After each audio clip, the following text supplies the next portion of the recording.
Saudara siap diberkati dengan firman Tuhan hari ini? Haleluya. Kita ada di dalam bagian yang keempat. Seri khotbah bulan ini yaitu Dia bawaku terbang dengan sayapnya. Ayo kita baca ayat rema bulan ini terlebih dahulu di Keluaran 19 ayatnya yang keempat. Kamu sendiri telah melihat apa yang kulakukan kepada orang Mesir. Dan bagaimana aku telah mendukung kamu di atas sayap Raja Wali dan membawa kamu kepadaku. Nah, di ayat ini Tuhan berkata Dia mau mendukung kita di atas sayap Raja Wali. Sama-sama dalam hidup kita berjuang. Sama-sama kita bergerak maju. Kalau kita maju sendiri, jalan sendiri, lari sendiri, dibandingkan kalau kita didukung oleh Tuhan di atas sayap Raja Walinya, saya percaya perjalanannya sama, tapi experience-nya akan berbeda. Perjuangannya sama, tapi hasilnya juga akan berbeda. Itu sebabnya saya berdoa dalam hidupmu tidak berjuang sendiri. Dalam hidupmu bukan dengan kekuatan sendiri. Tetapi oleh roh Tuhan, oleh kuasa Tuhan, Dia bawa kita terbang dengan sayapnya. Amin. Nah, dari sejak berapa minggu ini kita sudah belajar tentang Raja Wali. Dan minggu lalu kita belajar Raja Wali itu bisa terbangnya cepat. Ya, Raja Wali kalau terbang bisa mencapai 160 km per jam. Kalau dia dari atas menukik untuk menyasar mangsanya, bisa sampai 320 km per jam. Itu kayak F1 ya. Jadi kencang sekali. Seperti khotbah minggu lalu. Faster than you think. Jadi Anda siap-siap kalau Tuhan kerja dalam hidup saudara. Anda akan dibawa mengalami akselerasi yang lebih cepat dari yang Anda pikirkan. Oke. Nah hari ini saya mau bagikan sama saudara. Raja Wali bukan hanya bisa terbang cepat. Tapi Raja Wali juga bisa terbang tinggi. Raja Wali punya kemampuan untuk terbang di ketinggian sekitar 3.000 sampai 4.000 meter. Ya, untuk kita ngerti aja gunung tertinggi di Pulau Jawa ini ketinggiannya 3.676 meter. Artinya akan jadi sangat mudah buat Raja Wali untuk mengitari ketinggian Gunung Semeru tersebut. Ya, artinya kalau Tuhan bawa kita terbang dengan sayapnya, saya mau ngomong sama saudara, siap-siaplah dalam hidupmu. Tuhan akan bawa saudara ke level ketinggian tertentu yang melampaui dari kesanggupan dan kemampuan saudara. Anda bayangkan saja kalau naik Gunung Semeru, kita harus mendaki sendiri. Kita harus jalan sendiri. Kita harus berjuang sendiri. Betapa payahnya, betapa beratnya, betapa susahnya. Tapi kalau Raja Wali mencapai ketinggian itu dengan mudah, just like that. Saya mau katakan sama saudara, ada ketinggian tertentu dalam hidup kita. Kalau kita berjuang sendiri saja, beratnya luar biasa. Tapi kalau hari ini Tuhan sendiri yang menopang saudara di atas sayapnya. Maka mulai hari ini dari yang paling bawahmu Tuhan akan angkat saudara. Tuhan akan promosikan saudara sampai ketinggian yang tidak terduga. Melampaui dari yang Anda pikirkan dan bayangkan dalam hidupmu. Ini yang dialami oleh Musa. Disupport Tuhan dengan sayap Raja Walinya. Pada waktu itu Musa umur 80 tahun. Tapi dia bisa naik turun Gunung Sinai secara luar biasa. Di atas Gunung Sinai pun dia puasa 40 hari 40 malam. Masih ingat ya? Setelah itu dia turun dari Gunung Sinai bawa loh itu. Tapi ternyata bangsa Israel ngacau menyembah berhala. Sampai akhirnya loh itu dipecahkan saudaraku. Dan dia naik lagi turun lagi. Kalau kita cuma dengar gitu aja kayaknya gampang. Tapi kalau saudara pernah ke Israel dan jalani sendiri naik ke Gunung Sinai, itu bukan urusan yang mudah. Terakhir saya ke Israel mendaki Gunung Sinai, ya, saya yang umurnya separohnya Musa, sekitar 40-an. Tapi nggak gampang, butuh perjuangan. Padahal di zaman kita beda sama dia.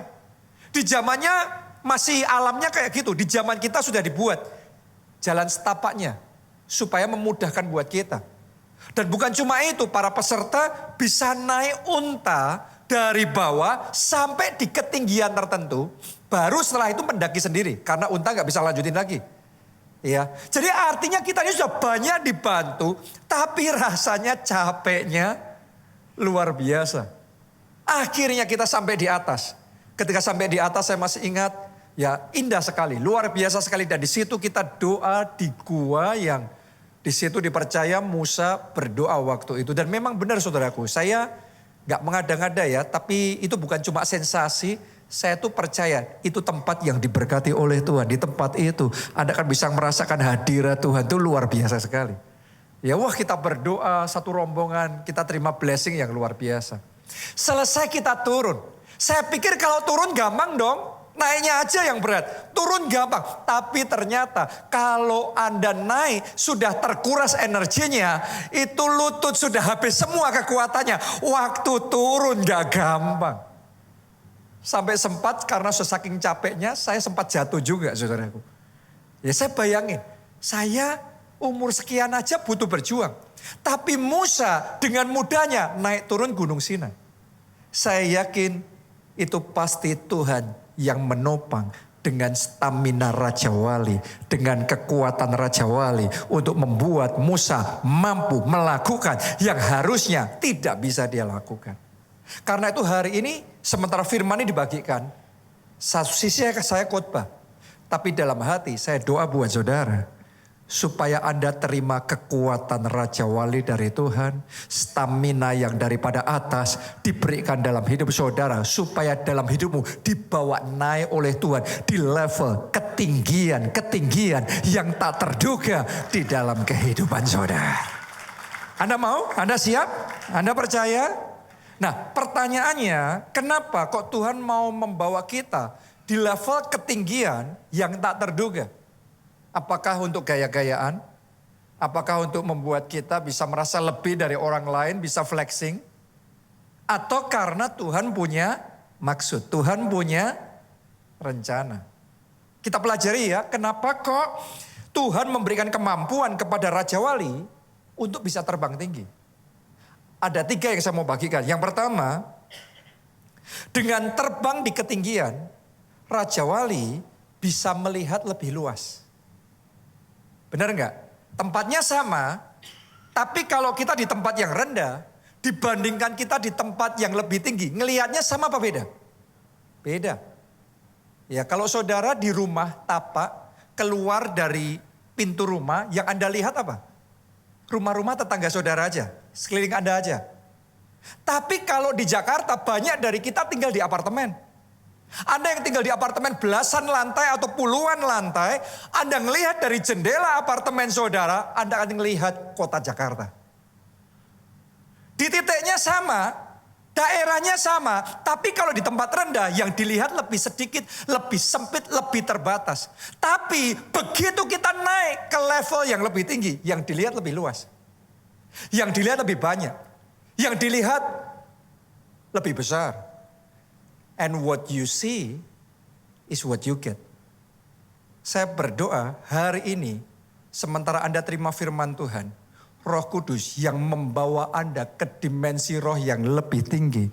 Sehingga mata rohani saudara tidak melihat yang sempit, yang terbatas. Tapi mata rohani saudara dicelikkan oleh Tuhan untuk bisa melihat visi yang lebih besar. Rencana Tuhan yang lebih banyak. Janji-janji Tuhan yang lebih hebat siap untuk dinyatakan dalam hidup saudara.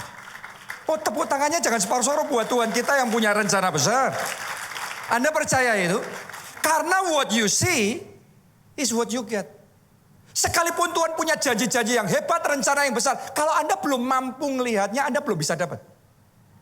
Hanya ketika Anda bisa lihat itu, Anda dapat seperti Abraham. Abraham disuruh melihat bintang-bintang di langit. Begitu dia melihat, sebanyak itu keturunanku. Dia dapat. Pertanyaannya, do you see? Do you see it? Apakah engkau melihatnya? Apakah kau melihat janji Tuhan itu? Dan sama-sama melihat janji Tuhan. Seberapa banyak, seberapa luas, seberapa besar yang Anda lihat. Itu yang Tuhan akan kerjakan. Itu yang dialami oleh Yusuf. Untuk Tuhan bawa Yusuf jadi orang besar, Tuhan kasih visi dulu. Tuhan bicara sama dia melalui mimpi terlebih dahulu. Untuk memperlihatkan ini yang Tuhan mau kerjakan dalam hidupnya. Saya percaya bahkan di dalam khotbah ini akan ada orang-orang di tempat ini. Sementara Anda dengarkan saya, dalam hati saudara Tuhan tunjukkan visi itu. Dalam benak saudara Tuhan berikan rema itu. Amin.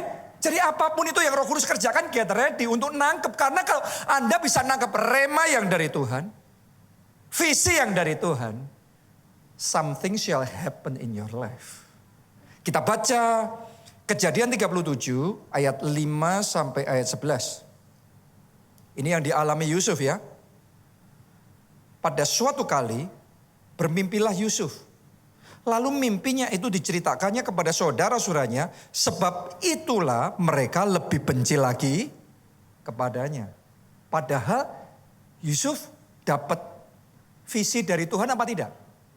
Mimpi dari Tuhan, yang dia dapat itu mimpi dari Tuhan, visi dari Tuhan. Tapi karena dia nggak ngerti, dia belum bijaksana menghandle ketika dapat visi, dia nggak tahu sama siapa dia boleh ngomong, sama siapa nggak boleh ngomong. Apa yang bisa dia ceritakan, apa yang nggak bisa dia ceritakan. Kapan waktunya untuk menceritakan dan sama-sama menceritakannya. Sejauh apa boleh menceritakannya. Makanya kalau Anda dapat visi dari Tuhan, tanya sama Tuhan, minta hikmah dari Tuhan. Kalau enggak Anda akan mengalami kesalahan dan masalah seperti Yusuf ini. Tapi itu bukan yang akan kita bahas hari ini. Ya, kita fokus sama visi yang Tuhan mau kasih sama Yusuf. Lanjutkan dulu. Karena katanya kepada mereka, coba dengarkan mimpi yang kumimpikan ini. Tampak kita sedang di ladang mengikat berkas-berkas gandum. Lalu bangkitlah berkasku dan tegak berdiri. Kemudian datanglah berkas-berkas kamu sekalian mengelilingi dan sujud menyembah kepada berkasku itu. Lalu saudara-saudaranya berkata kepadanya, apakah engkau ingin menjadi raja atas kami? Apakah engkau ingin berkuasa atas kami? Jadi makin bencilah mereka kepadanya karena mimpinya dan karena perkataannya itu. Itu mimpi pertama. Sekarang mimpi kedua. Ayat 9. Lalu ia memimpikan pula mimpi yang lain. Yang diceritakannya kepada saudara-saudaranya. Katanya, aku bermimpi pula. Tampak matahari, bulan, dan 11 bintang sujud menyembah kepadaku. Setelah hal ini diceritakannya kepada ayah dan saudara-saudaranya, maka ia ditegur oleh ayahnya, mimpi apa mimpimu itu? Masakan aku dan ibumu serta saudara-saudaramu sujud menyembah kepadamu sampai ke tanah? Ayat 11, maka iri hatilah saudara-saudaranya kepadanya. Tetapi ayahnya menyimpan hal itu dalam hatinya. Oke, kenapa kok ayahnya menyimpan hal itu dalam hatinya? Karena ayahnya juga seorang pemimpi. Dan ayahnya itu ngerti, mimpi itu bukan cuma sekedar bunga tidur. Tuhan bisa bicara kepada kita melalui mimpi. Tuhan bisa bicara kepada kita melalui hamba Tuhan. Tuhan bisa bicara kepada kita melalui teman. Jadi keadaan yang ada di sekeliling kita, Anda belajar peka untuk mendengar suara Tuhan. Ya, jadi ayahnya tahu. Nah, Yusuf ini pada waktu itu diperlihatkan. Tuhan kasih tahu sama dia, Yusuf, ini yang aku mau kerjakan dalam hidupmu. Ini masa depanmu. Ini rencanaku dalam hidupmu. Tuhan nyatakan, Tuhan punya rencana untuk membuat Yusuf jadi penguasa yang besar. Jadi orang yang besar. Jadi berkat yang besar. Dan Yusuf percaya itu. Buktinya apa? Dia excited. Bahkan dia susah nahan hatinya. Dia cerita kemana-mana sampai akhirnya dia kena masalah. Tapi itu adalah satu bukti juga Yusuf percaya. Walaupun kayaknya kejauhan. Dia cuma anak biasa, tapi dikasih mimpi jadi penguasa. Jadi orang besar. Tapi Yusuf percaya. Saya nggak tahu keadaan kita masing-masing. Doa saya, Anda tidak membatasi janji Tuhan, visi dari Tuhan dengan keadaanmu. Doa saya, seberapapun muluk-muluknya, seberapapun besarnya, seberapapun mustahilnya, ada hati yang percaya. percaya. Karena Yusuf percaya, dia ngelihat janji Tuhan. Dia ngelihat visi yang lebih besar, lebih luas itu. Maka yang Tuhan janjikan tergenapi dalam hidupnya. Ini yang jadi doa saya buat saudara semua.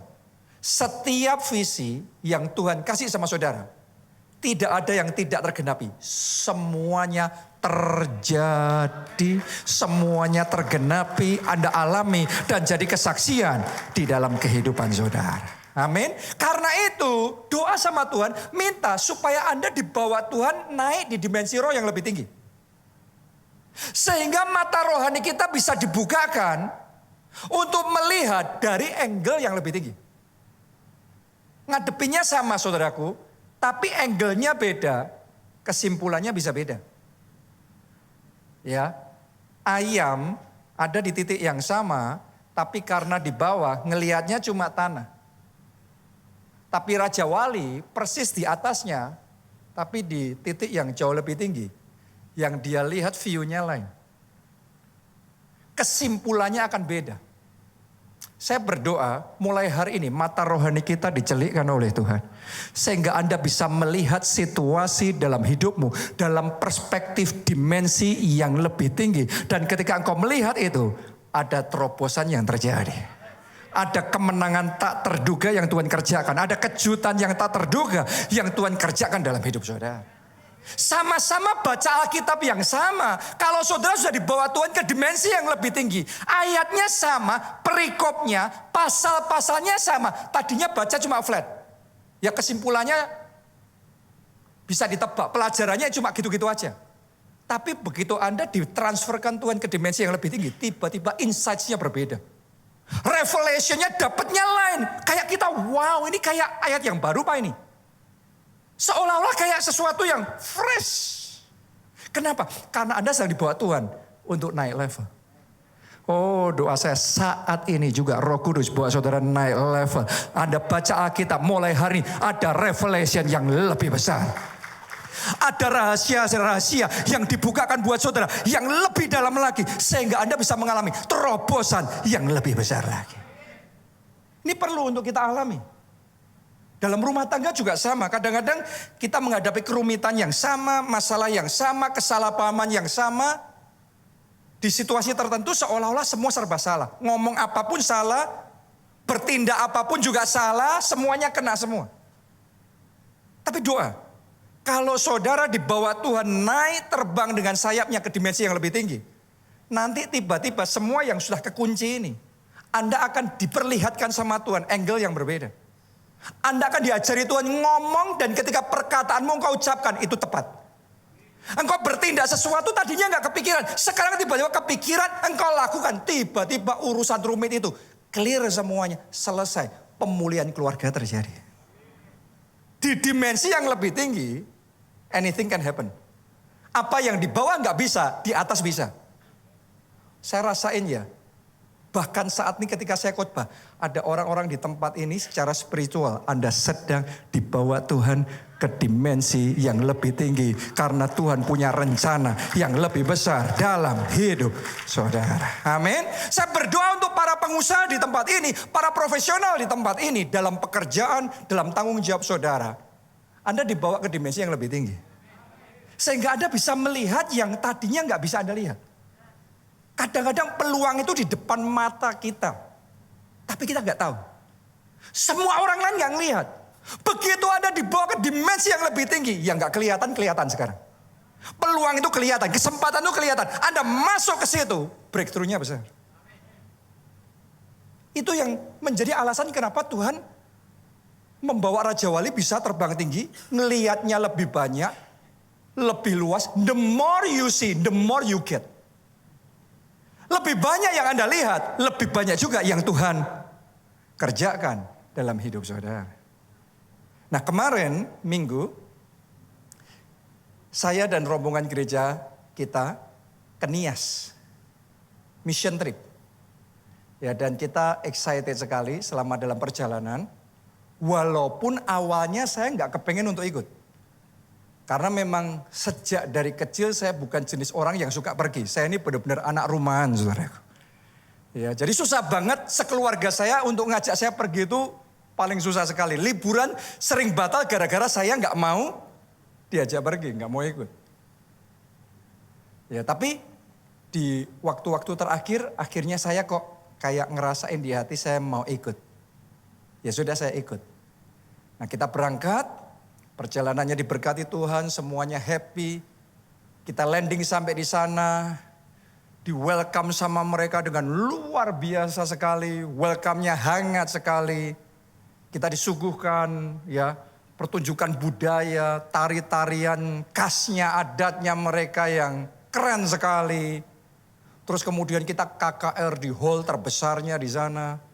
Kita KKR minggu, Tuhan bekerja luar biasa sekali. Ya, kita bakti sosial, kita pengobatan gratis, kita ngadain retreat encounter, ISBC komplit semuanya saudaraku. Sekian hari itu, sampai-sampai bahkan ada satu kejadian tidak direncanakan. Jadi kita itu nggak ada maksud kayak gitu. Tapi tiba-tiba dibawa ke satu kafe. Ini kafe saudaraku. Dan ketika ada di situ Tuhan bekerja luar biasa. Di kafe itu terjadi lawatan. Orang-orang yang di kafe itu dijamah, dilawat Tuhan. Tumbang dalam roh, bahasa roh, terima lawatan, terima manifestasi Roh Kudus. Itu bukan di gereja, tapi di kafe. Itu perjalanan kemarin, perjalanan yang excited sekali. Makanya besok kalau ada next trip lagi mungkin saudara bisa ikut. Ya, tapi momen itu dipakai oleh Tuhan untuk bicara dalam hati saya. Sementara saya ngikutin semuanya itu, saya ngerasain Roh Kudus kayak memperlihatkan sesuatu yang sebelumnya belum saya lihat. Roh Kudus tiba-tiba kayak memberikan visi, membukakan mata saya untuk melihat bahwa revival is coming to Nias. Tadinya saya hanya mampu melihat revival for Jakarta. Revival buat Solo. Revival buat Jogja. Intinya di Pulau Jawa. Tapi sejak dari minggu lalu itu kayak sesuatu terbuka. Kayak Tuhan itu tunjukin, itu lihat. Dan kayak saya bisa ngelihat. Dan saya yes, amin, aku percaya. Revival is coming to Nias. Itu bedanya antara mata roh saudara terbuka ngelihat sesuatu. Dan Anda meyakini itu. Dibanding masih sekedar pokok amin, percaya, mengimani dan mengamini. Karena firman Tuhan berkata bagi Tuhan tidak ada yang mustahil, amin. Sama Tuhan sendiri yang membukakan mata roh saudara untuk ngelihat itu masa depan. Itu yang Tuhan akan kerjakan. Dan engkau percaya, amin. Aminnya itu beda. Tiba-tiba kita dibawa ke level iman yang belum kita alami sebelumnya. Dan bahkan setelah itu Tuhan mulai bawa saya untuk melihat. Bukan hanya Nias. Revival is coming to Indonesia. To other islands, pulau-pulau yang lain di Indonesia. Revival is coming to the nations. Artinya dari yang tadinya saya melihat hanya segini. Sekarang saya diperlihatkan Tuhan lebih banyak. Lebih luas. Dan dalam hidup saya tuh ngalami berulang-ulang. Kalau Tuhan sudah memperlihatkan sesuatu seperti itu. Hanya tinggal tunggu waktu, sementara kita meresponi, kita maju, kita berjuang. Maka sungguh-sungguh Tuhan genapkan setiap janjinya. Saya percaya kita melihat revival di Pulau Jawa, revival di Nias, revival di Sumatera, di berbagai pulau di Indonesia. Bahkan sampai bangsa-bangsa. The more you see, the more you get. Pertanyaan, do you see it? Atau Anda hanya dengar khotbah kayak gini hanya amin, mengimani dan mengamini. Sampai sejauh itu ya good sih. Tapi Anda belum own it. Anda belum memiliki itu. Hanya ketika mata rohmu dibukakan. Amin, aku sembuh, aku sembuh, aku sembuh. Anda bisa melihat. Aku dan seisi keluargaku, kami semua diselamatkan. Yang engkau lihat, what you see is what you get. Jadi hari ini doa saya mata rohani kita dicelikkan, diurapi, dibukakan. Untuk melihat lebih banyak, lebih luas, lebih besar janji Tuhan di dalam kehidupan kita. Yang kedua, dengan terbang di ketinggian, Raja Wali dapat mengakses makanan yang tidak dapat diakses oleh hewan yang lain. Jadi karena dia bisa terbang gitu, dia bisa mengakses makanan baik di laut, di darat, di udara. Beda sama ikan ya, cuma di laut aja, cuma di air saja. Tapi kalau Raja Wali bahkan di darat pun, di udara pun, di tempat yang tinggi pun dia bisa. Yang lain nggak bisa, dia bisa. Ada makanan tertentu hanya bisa diakses kalau Anda di level ketinggian tertentu. Makanan di bawah-bawah sama di atas beda. Oke, karena itu hari ini doa Anda dibawa Tuhan naik terbang tinggi dengan sayapnya di dimensi yang lebih tinggi. Sehingga Anda diberi kemampuan untuk melakukan yang tidak bisa dilakukan orang lain. Saya itu percaya gini saudaraku, sama-sama kemampuan. Ada kemampuan yang kita hanya bisa dapat dengan belajar. Dengan berlatih.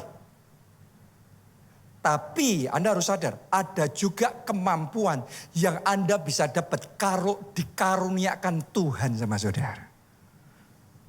Dan Alkitab mencatat dua-duanya. Sebagian orang gak paham ini, cuma mempercayai salah satu aja. Makanya gak lengkap dalam hidup mereka. Tapi sesungguhnya, saya berdoa hari ini untuk hidup saudara, ada kemampuan-kemampuan baru yang Tuhan karuniakan kepada saudara, yang membuat saudara bisa melakukan yang orang lain tidak bisa lakukan. Dan dengan itu Tuhan bawa saudara naik ke level ketinggian yang harusnya tadinya nggak mungkin.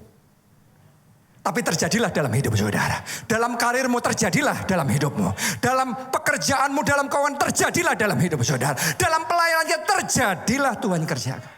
Level ketinggian yang belum pernah terjadi sebelumnya. Karena dibawa oleh Tuhan. Ini yang dialami oleh Daud. Daud itu startnya dari zero, dari bawah. Di keluarganya pun dia nggak dianggap. Kakak-kakaknya didukung, dia sendiri kayak dianaktirikan. Tapi bagaimana mungkin anak muda yang nggak ada apa-apanya dalam waktu sekejap jadi pahlawan besar buat seluruh bangsa. Ibaratnya saudara punya teman dan kemarin baru aja ketemu dan hahihi dan sama-sama nobody-nya, tapi besok ketemu dia sudah menjadi topnya. Bahkan tentang Daud dibandingkan sama rajanya, number one-nya. Dinyanyikan lagu, Saul mengalahkan beribu-ribu, tapi Daud mengalahkan berlaksa-laksa. Itu kayak sekejap itu berubahnya cepat sekali. Sekecepat itu Tuhan bisa membawa Anda naik ke atas. Makanya itu didukung oleh sayap raja naik tinggi. Di level yang gak mungkin bisa. Rakyat jelata kok bisa jadi mantu raja. Harusnya mantu raja kan raja cari yang levelnya sekelas lah. Ini beda kelas sama sekali. Tapi bisa lagi. Bisa lagi. Coba Anda renungkan. Ini yang dialami oleh Daud. Bukan hanya jadi raja. Tapi dia menjadi raja yang terbesar. Yang pernah dimiliki oleh bangsa Israel. Bahkan sampai di satu titik.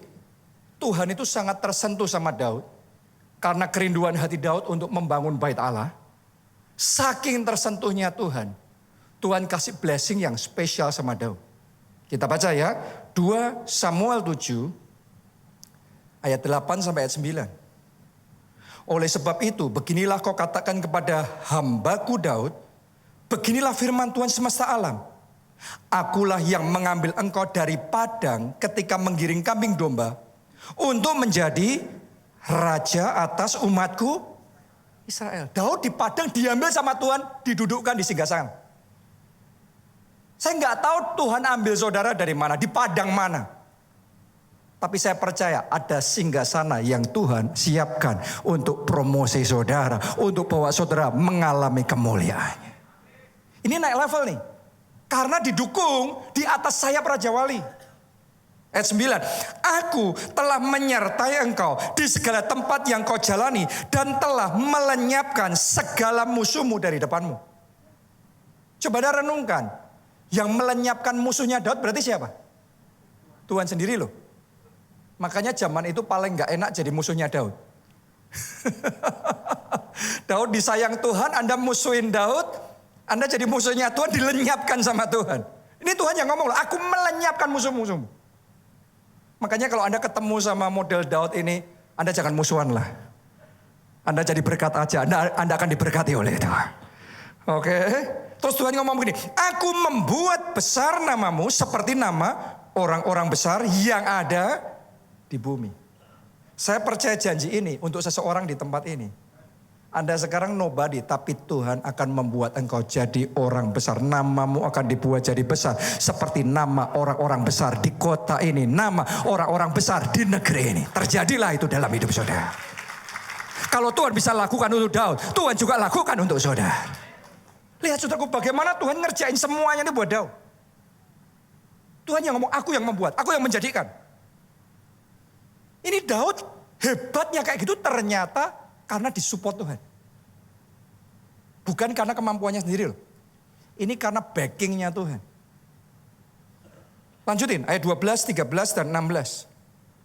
Apabila umurmu sudah genap dan engkau telah mendapat perhentian bersama-sama dengan nenek moyangmu, maka aku akan membangkitkan keturunanmu yang kemudian anak kandungmu, dan aku akan apa?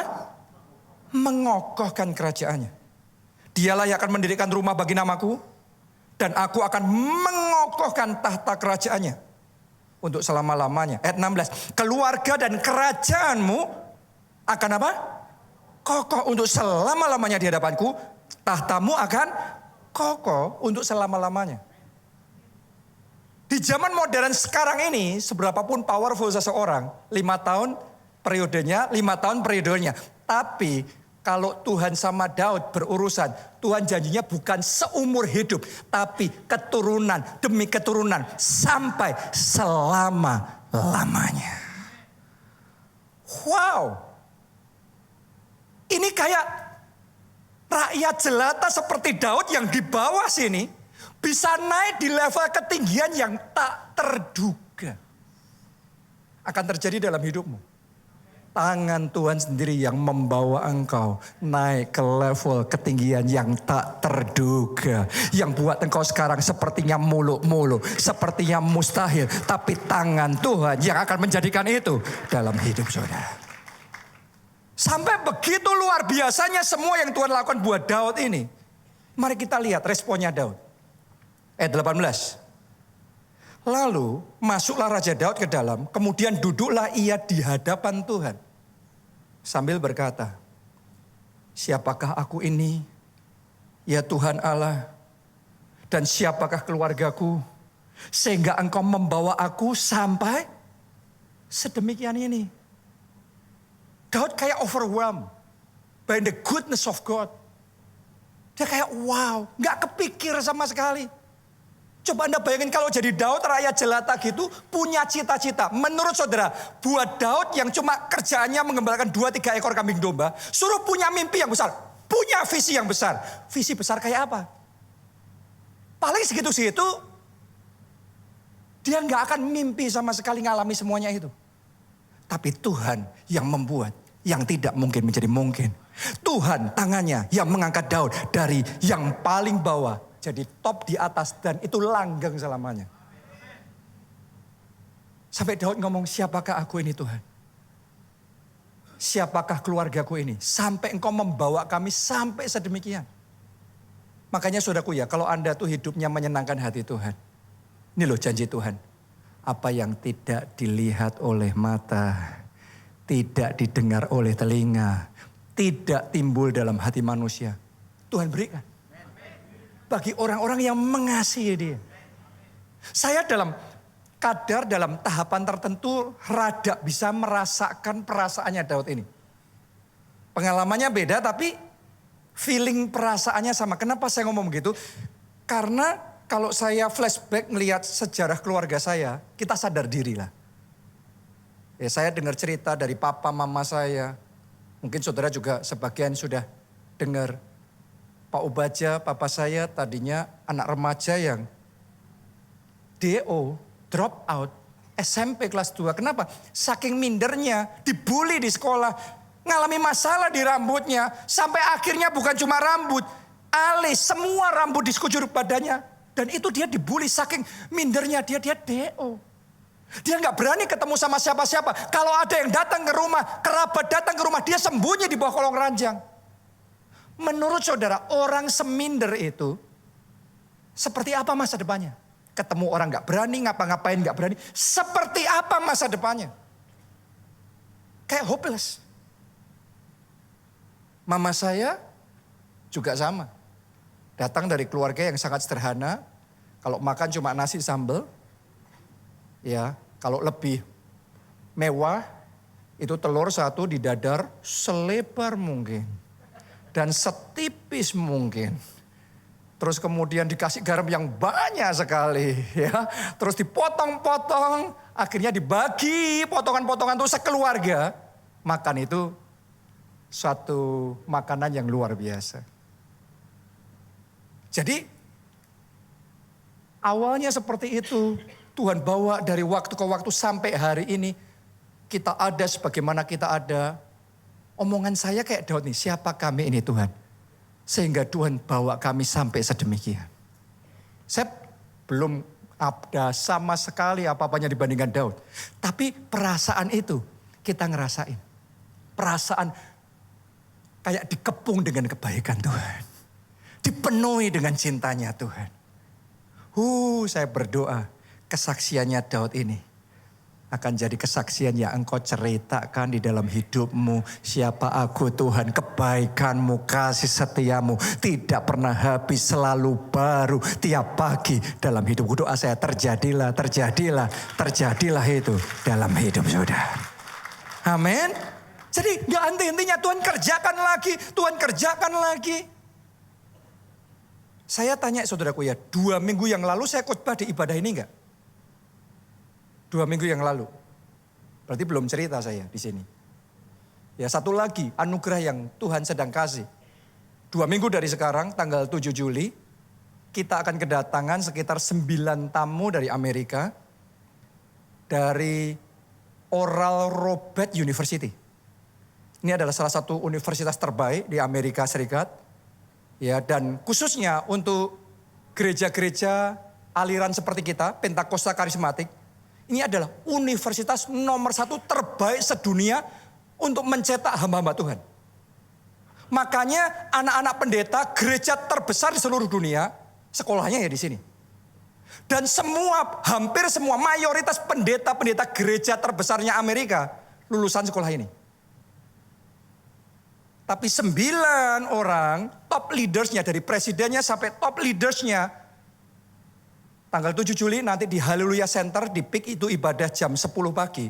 Mereka akan datang dan di situ kita akan melakukan penandatanganan MOU kerjasama antara Oral Roberts University sama kita untuk launching Oral Roberts University Indonesia.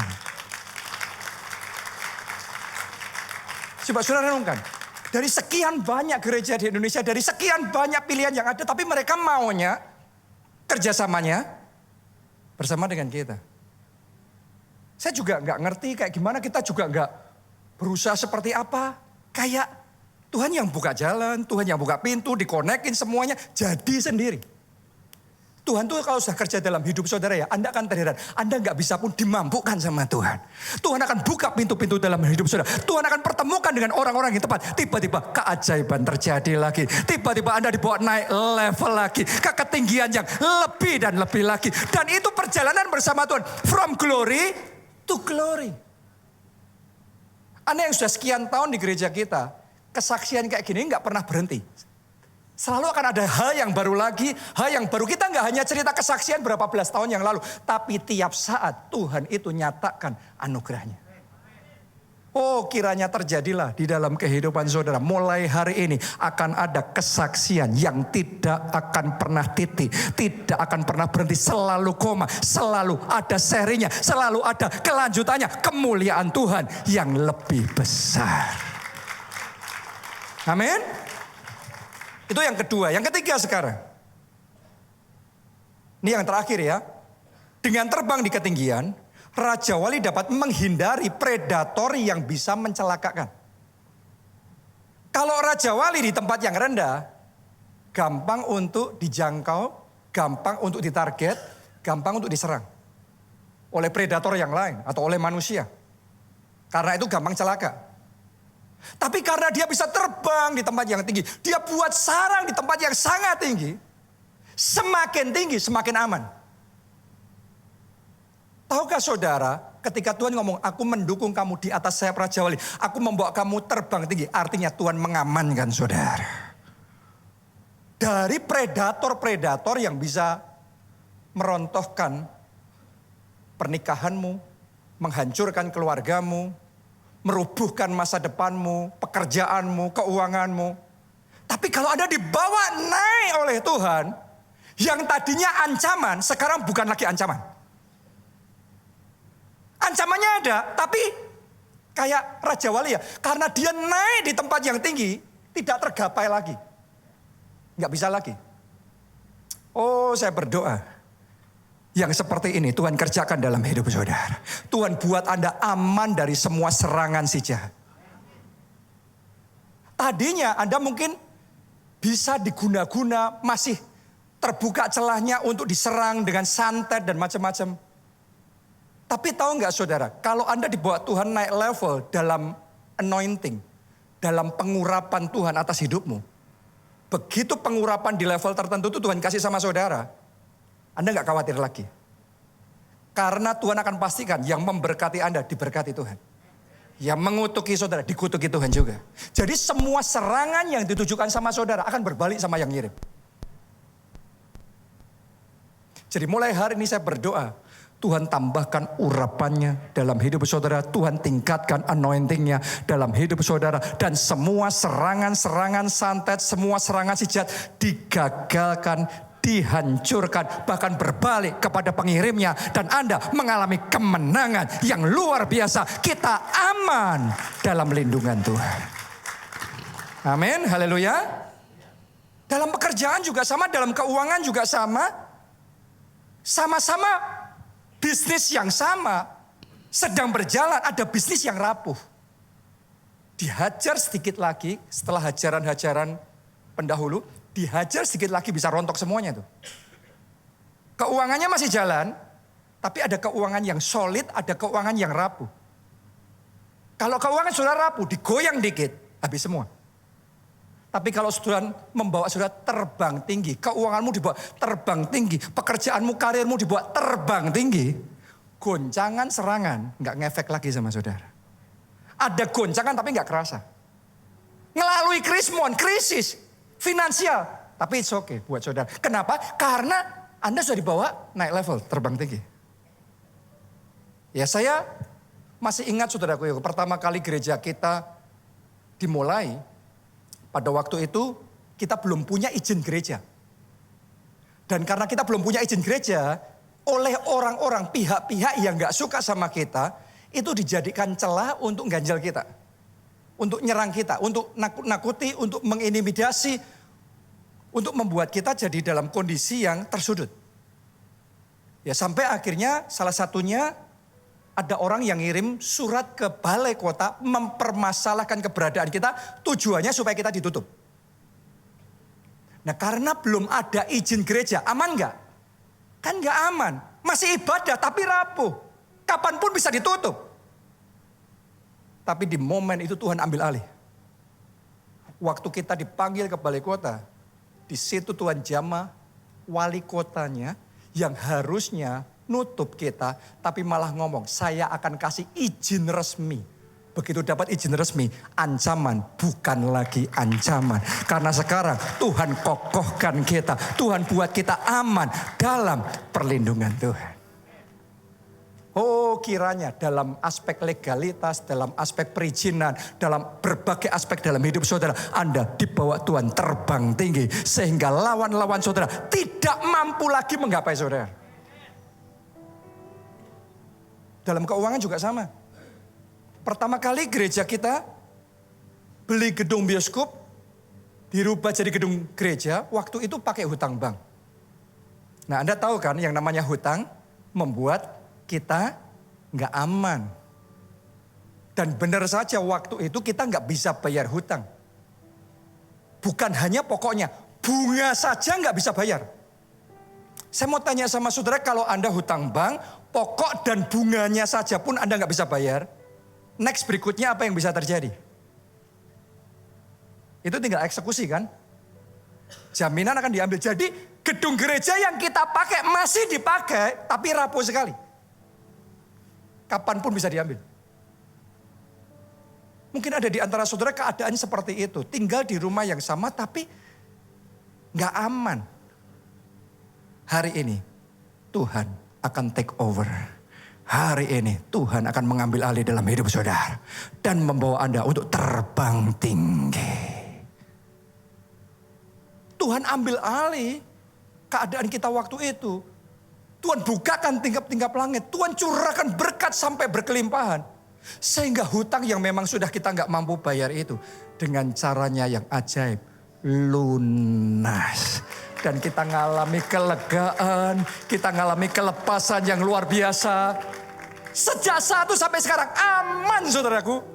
Bebas hutang secara finansial. Oh, Tuhan akan bawa saudara terbang tinggi.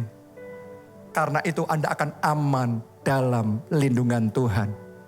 Aman pernikahan saudara, aman keluarga saudara dari gangguan-gangguan, dari serangan-serangan untuk menghempaskan, menghancurkan keluarga saudara. Tuhan jagai saudara. Aman masa depanmu in the name of Jesus. Aman karir saudara, aman pelayanan saudara, aman kesehatan saudara, aman hidup saudara. Naik terbang tinggi bersama Tuhan, kita aman dalam lindungan Tuhan.